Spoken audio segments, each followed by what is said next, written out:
We can now bring in Michael Carpenter, the U.S. ambassador to the Organization for Security and Cooperation in Europe. Mr. Ambassador, thank you very much for speaking to us here on France 24. Now, the OSCE has reported some 600 ceasefire violations yesterday on Thursday, more ceasefire violations today. Who is responsible for these violations? Because pro-Russian separatists in eastern Ukraine are calling for civilians to leave to Russia.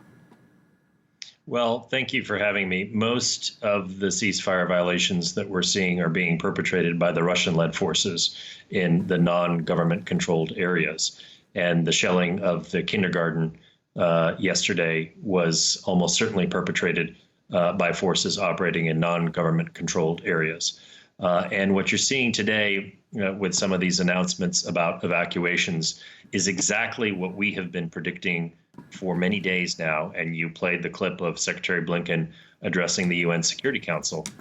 This is what we see as Russia's effort to create a pretextual basis for its military incursion into Ukraine. And so we have to be very, very vigilant with the facts right now as we look at what's happening in Ukraine.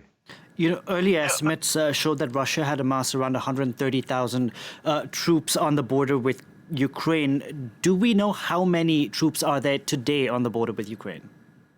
So our estimate is between 169,000 and 190,000 Russian troops. That would be in Belarus, on the Russian border with Ukraine, in occupied Crimea.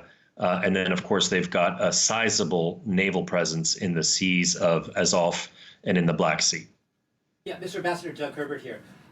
You used the word, keyword estimate. I find it interesting that we don't know the exact number of troops taking part in these exercises. Has the OSCE solicited information about the number of troops? And if so, have you gotten any answers in return? Because my understanding is it's simply a matter of transparency under international conventions.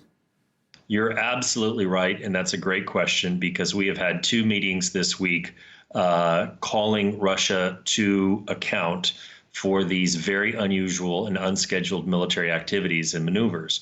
And the first meeting was held on Tuesday, and then today there was a follow-up meeting, an extraordinary joint session of the Permanent Council at the OSCE and the Forum for Security Cooperation. Russia did not show up. It is simply incredible. It is not credible to believe that this vast number of troops is somehow below the threshold set in the Vienna document for notification of other states regarding unusual military activities. So Russia has provided zero transparency. It has completely disrespected this confidence building measure, the Vienna document, and it has shown disrespect to the entire membership of the OSCE by just simply not showing up at these two meetings, not answering any questions regarding the number of troops and when they will return to their peacetime locations. So let me you play the devil's advocate for a second. You used the words cited by the Russians. It's in the document, I believe, unusual military activity. So I presume the Russians respond by saying, we don't have to report this because this doesn't qualify as unusual military activity. How do you respond to that? Well, they haven't said anything because they really haven't responded to our requests. But you're right. They would claim that this is not an unusual military activity. But listen, when you've got close to 180 or 190,000 combat-ready troops together with combat aircraft, attack helicopters, electronic warfare systems, artillery, where you're surging ammunition and surging blood supplies to the border, you tell me, is that normal activity or is that unusual? We think it's highly destabilizing and escalatory. Could I just ask a simple question? I was in that eastern region, at the very outset of this conflict. It wasn't very easy for us as journalists to move around. Lots of these checkpoints, around that territory. How are your monitors at this point in time? How would you qualify the ease of their mobility, their ability, their movements to get around and to essentially do their jobs? Yeah, so you've got two different stories. In the government-controlled areas, the Special Monitoring Mission is able to move freely and has reported no unusual activities. In the non-governmental controlled areas of eastern Donetsk and Luhansk oblasts, there is significant restrictions on the ability of the SMM to move around and to conduct their mission, frankly. Who's restricting that movement, in your opinion? Well, it's very clear. There's only one actor. It's the Russian-led forces.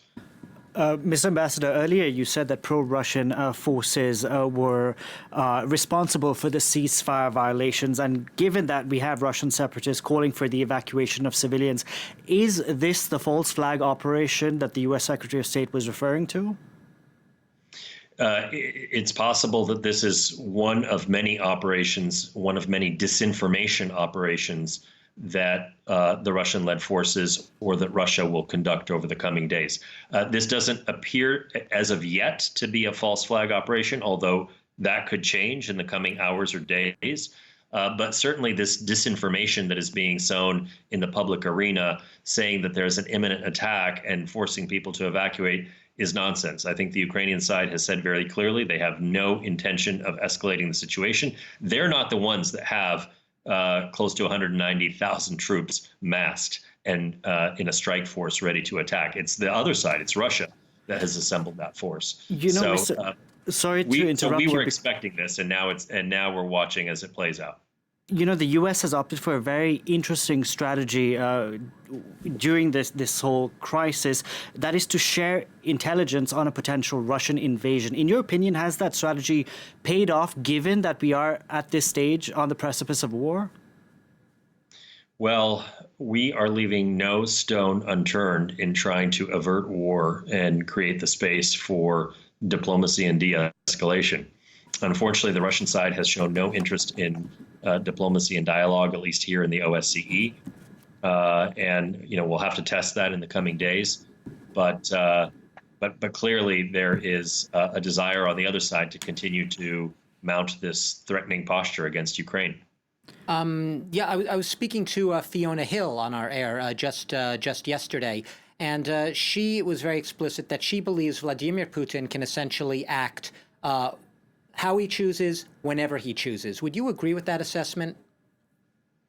Well, clearly, if President Putin gives the order, Russia has assembled a massive force that can invade Ukraine. To your earlier question, we have tried everything, including sharing all the information that we're getting about the various ploys that Russia's employing as pretextual fabrications to try to create a casus belli to make that more difficult for them. At the end of the day, of course, President Putin can give the order and Russian forces can march into Ukraine. Now, we have also prepared massive and unprecedented costs and consequences together with our EU and G7 partners that are ready to go in that event. Of course, that's not what we want to see happen, because that's a disaster for all of us. We would rather see diplomacy as the path forward.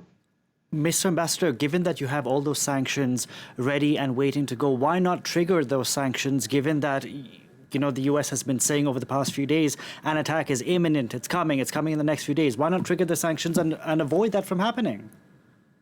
Well, I don't see the logic in that, frankly. I think what we're trying to do is sharpen the choices for the Kremlin. On the one hand, offer them this path of diplomacy and de-escalation, and then on the other, telegraph that there will be massive consequences if they invade. If you start to impose those consequences before, then that lessens the deterrent factor of those sanctions. So you're saying diplomacy is still on the table in spite of... Absolutely. From our perspective, we would be very interested in engaging in further diplomatic talks, but it remains to the other side to see if they want to engage. Okay, Mr. Ambassador, we're going to have to leave it there. Thank you very much for joining us on the program today. Thanks for having me.